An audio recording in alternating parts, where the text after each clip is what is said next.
What if I told you the perfect audio production setup could make or break your next hit song?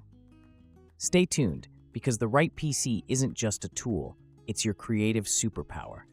Whether you're a beginner producer in your bedroom or a seasoned pro in a full-fledged studio, your computer is the heart of your music-making universe. Today, we're counting down the top 5 best PCs for audio production right now, from creative workhorses to absolute masterpieces of engineering. I'll be diving deep into my hands-on experiences, the features that matter, and yeah, a few nitpicks you'll want to consider before making your investment. Number 5. ASUS ProArt P16. When I first laid hands on it, honestly, it looked and felt like a premium creative laptop. Minimalist, all-black aluminum chassis, and just, a certain elegance that stands out from the look-at-me crowd. Once I got into my audio projects, the power of the AMD Ryzen AI 9 HX370 processor paired with an NVIDIA RTX 4070 GPU became very clear. Seriously, I cranked through session after session in Ableton Live and barely sensed a hiccup, smooth playback, plenty of tracks and effects running all at once. But let me be real, the display, while gorgeous at 4K OLED, is capped at 60 Hz, or depending on the config, maybe 120 Hz. For audio, that's not really a deal breaker, but if you want to jump into some video work or gaming when you're off the clock, well, you might find it lacking compared to other premium screens.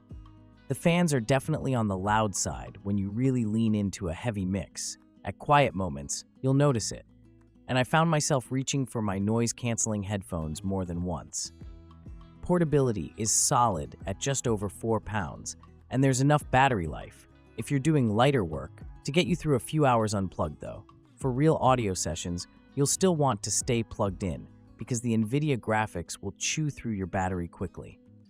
What I really love is the ProArt dial pad, makes zooming through edits and plugin tweaks feel like an extension of your hand.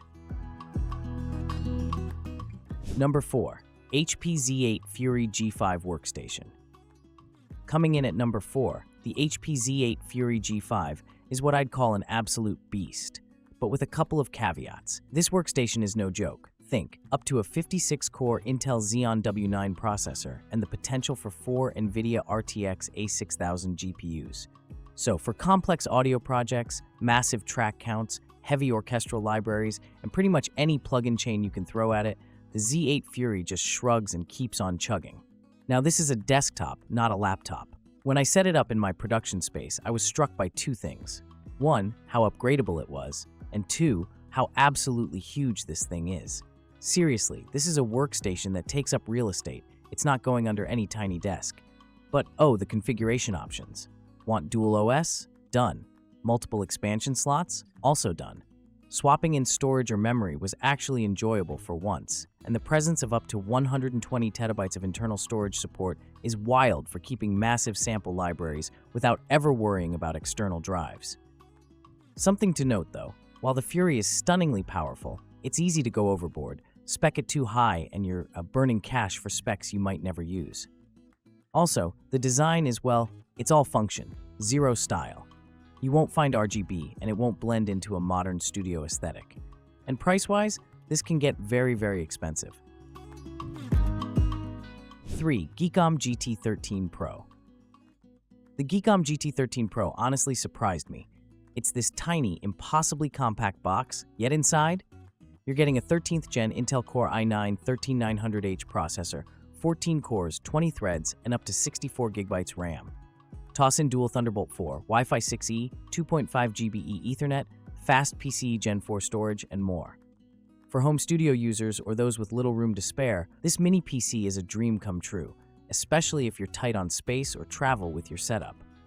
Working with the GT13 Pro, I tracked and mixed 40+ audio channels in Reaper with barely a stutter. I was able to hook up multiple displays. The GT can support up to 4 at once, and run demanding synths, all while admiring the fact that this little box barely got warm. Acoustically, it's really quiet, even under load. Fan noise stayed manageable, quieter than most laptops or desktops in this class. Connectivity is awesome. Loads of USB, dual HDMI, USB 4, headphone out, fast networking, you name it. What's wild is how portable it is. At under 500 grams, it's lighter than some audio interfaces. That all said, this isn't the PC to buy if you also plan on gaming hard or need a dedicated GPU. Integrated graphics are fine for DAWs, but not for video editing or heavy 3D work. I did wish for an easier way to upgrade storage, but honestly, for most musicians, it's more than enough. Number 2. Dell XPS 8960. The Dell XPS 8960. Sometimes I just call it the Swiss Army knife of desktops. This thing balances slick, understated design with serious power that flies through every stage of audio production. My test unit came with a 13th gen Intel Core i7, though you can spec it all the way up to an i9. And let me tell you, recording, editing, and mixing multi-track sessions in Pro Tools was, effortless. You know, you don't always need a tower screaming for attention, and that's what I love about the XPS 8960.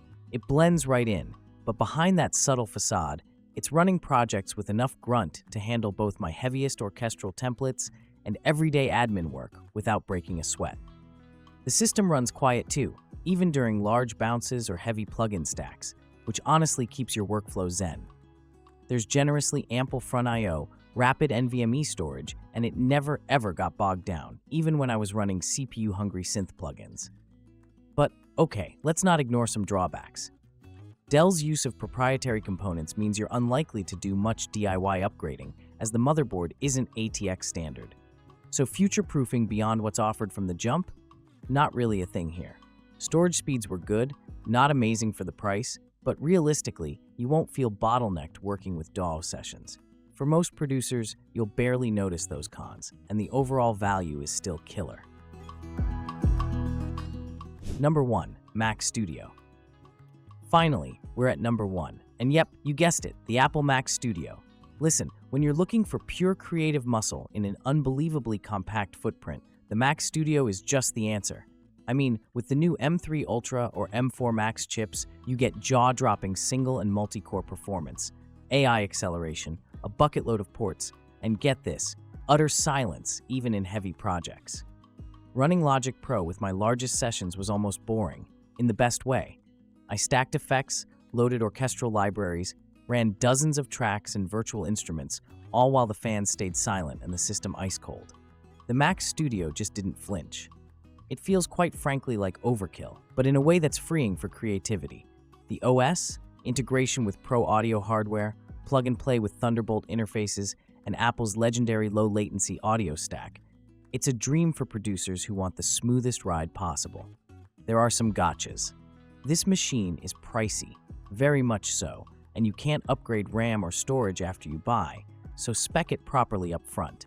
It might actually be more power than the average user needs, but if you do anything from music production to scoring film, 3D, or broadcasting, this box is ready for the big leagues. The design? Well, it's small, elegant, and just stares back at you like, is that all you got? So if you're a Mac user seeking uncompromising performance that'll last for years, the Mac Studio is hands down the new gold standard for audio production. Final thought, and that's my countdown. If you're ready to elevate your sound, any of these picks can be the creative engine for your future projects, but only one is going to fit your workflow, studio, and musical dreams.